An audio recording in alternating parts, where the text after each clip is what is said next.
Jangan lupa untuk subscribe dan nyalakan lonceng notifikasinya. Pemirsa, kembali lagi di Newsline dan di segmen Money Talk kali ini kami akan membahas perencanaan keuangan keluarga yang melibatkan anak-anak, yakni melatih sang buah hati untuk menabung sejak dini. Kegiatan menabung bukan hanya dilakukan oleh orang dewasa, namun anak-anak juga perlu diajarkan untuk menabung sejak usia dini. Hal ini bertujuan agar anak mempunyai kemampuan dalam mengelola keuangan, sehingga saat mulai beranjak dewasa mereka bisa terhindar dari kesulitan finansial di masa depan. Sebelum mengajarkan cara menabung, sebaiknya orang tua menjelaskan apa itu uang. Nah, ketika anak sudah mengerti tentang konsep uang, barulah kenalkan konsep menabung.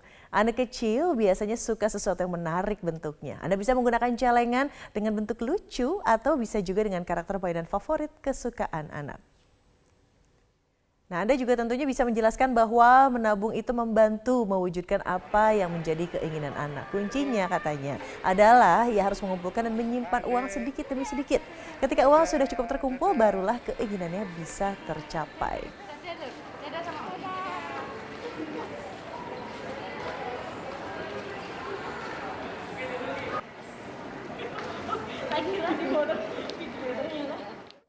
Mengajari anak menabung memang sangat baik bila dilakukan sejak dini. Tapi bagaimana formula yang tepat untuk mengajari anak menabung? Untuk membahasnya, sudah bergabung bersama kami perencana keuangan Prita Gozi. Prita Gozi, selamat siang, salam sehat selalu.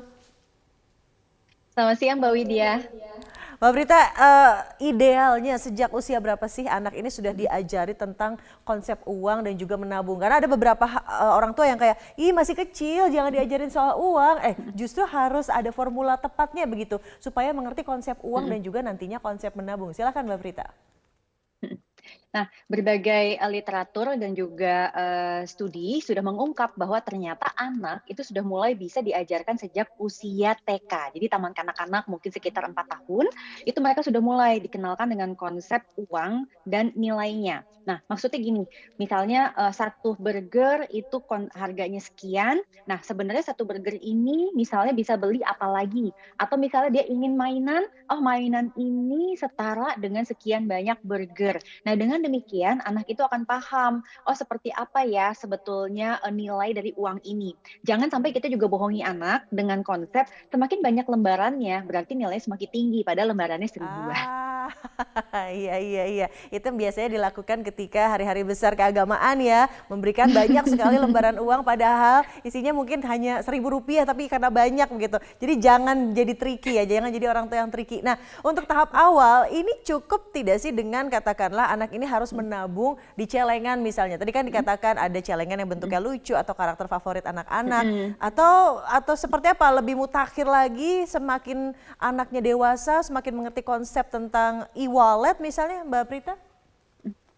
Oke, saving money atau menabung konsepnya sebetulnya adalah disiplin dan delaying gratification. Jadi artinya menunda sebuah kesenangan. Dia harus menahan diri, mengumpulkan, lalu kemudian dia dapatkan apa yang dia inginkan. Nah, konsep itu sebenarnya yang dilatih. Untuk anak, kalau ditaruh di tabungan, itu mungkin agak abstrak karena dia tidak lihat uangnya ditaruh di mana, dia tidak lihat perkembangannya, dan lain-lain. Sehingga konsep celengan sebenarnya masih bagus untuk dipakai di tahap-tahap awal.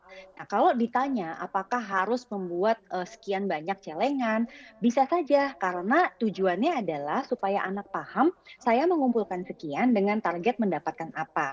Sehingga dengan demikian dia diajarkan untuk memiliki target dan memiliki tujuan.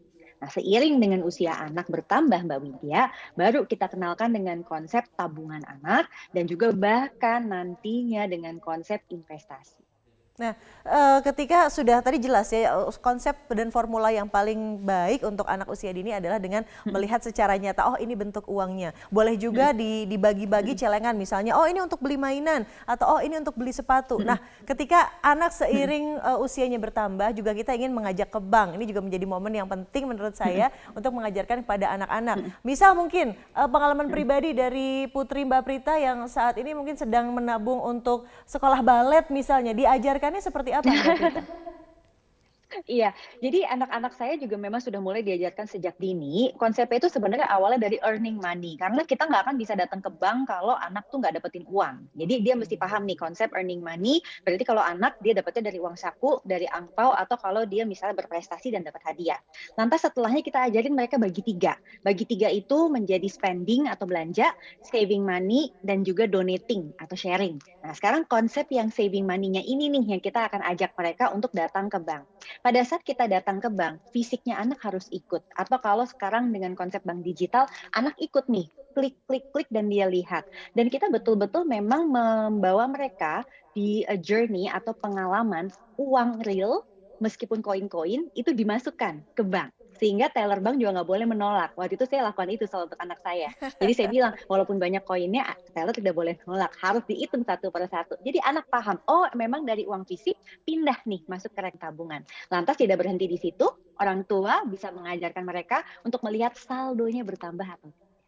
Ah, nah yang masih menjadi memori begitu ya ketika saya waktu kecil dulu memang menabung dengan celengan ayam yang sangat klasik itu ya Mbak Prita dan juga saya yakin banyak pemirsa memiliki celengan-celengan ayam yang dilakukan ketika saya mendapatkan prestasi misalnya ketika waktu itu ranking satu atau kelulusan nanti dipecahkan ya dan itu dibelikan untuk barang yang memang menjadi impian. Hal itu merupakan reward. Tepat nggak sih sebetulnya untuk cara seperti itu masih diberlakukan kepada anak-anak kita? Ya, itu cara sebenarnya sangat tepat. Malah kalau bisa orang tua tuh hanya mengarahkan, tetapi bukan mengatur. Itu yang bahaya. Kadang orang tua tuh tidak tahan dan dia ikut mengatur. Oh, kamu harusnya segini. Enggak. Kita pasti tahu konsepnya. Oke, pada saat kamu dapat uang ini, kamu bagi tiga. Ada yang kamu spend, ada yang kamu save, dan ada yang kamu donate. Nah, kita bilang bahwa idealnya baginya begini. Tapi biarkan anak berkreasi dengan pembagiannya. Lantas setelah dia membagi, baru kita bantu evaluasi apa yang dia lakukan itu sebenarnya sudah tepat atau tidak. Nah, yang juga orang tua harus menyadari adalah tidak menambah celengan atau tabungan anak tanpa diketahui anak. Jadi konsepnya itu harus jelas. Ini ngajarin anak untuk nabung. Kalau enggak, dia pikir loh kok tiba-tiba it's like Banyak some nih. kind of wonder or magical gitu ya. Uang yang saya masukin hanya sekian, kok tiba-tiba jadi berapa juta gitu. Ternyata orang tuanya juga ikut masukin tapi tanpa memberitahukan ke anak. Itu penting sekali. Aduh, merasa tertampar langsung. Saya yakin banyak juga orang tua yang diam-diam memberikan reward gitu ya. Ternyata harus diberitahukan dulu kepada anak. Nah, terakhir Mbak Prita, dengan investasi, mungkin anak yang preteen atau teenager gitu sudah bisa dilatih berinvestasi sejak dini. Yang paling sederhana yang Ya. mungkin disarankan oleh Mbak Prita kepada kita semua apa nih? Kepada anak-anak? Oke, yang paling mudah buat mereka sebetulnya ada emas. Kenapa? Karena ke toko emas mereka bisa lihat dan mereka bisa lihat batangannya. Pada saat nanti anaknya sudah berusia 17 tahun, paksa mereka untuk membuka rekening reksadana misalnya. Nah, kalau memang di sekuritas tertentu mereka menerima nih untuk bisa dibuka dalam usia 17 tahun, ya nggak apa-apa. Karena sebagian lain tuh biasanya 21 tahun. Tapi yang penting mereka menyadari perbedaan antara dompet digital, tabungan, dan investasi. Dengan dia memiliki tiga itu, dia akan tahu mana yang memberikan pertumbuhan, mana yang dia gunakan untuk transaksi, dan mana yang akan mungkin dia pakai untuk cadangan atau dana darurat. Dan intinya semuanya refleksinya dari orang tua terlebih dahulu ya. Oke, Mbak Prita Gosi, terima kasih perencana keuangan sudah memberikan pencerahan kepada kami di Newsline. Selamat kembali melanjutkan aktivitas Anda. Salam sehat selalu.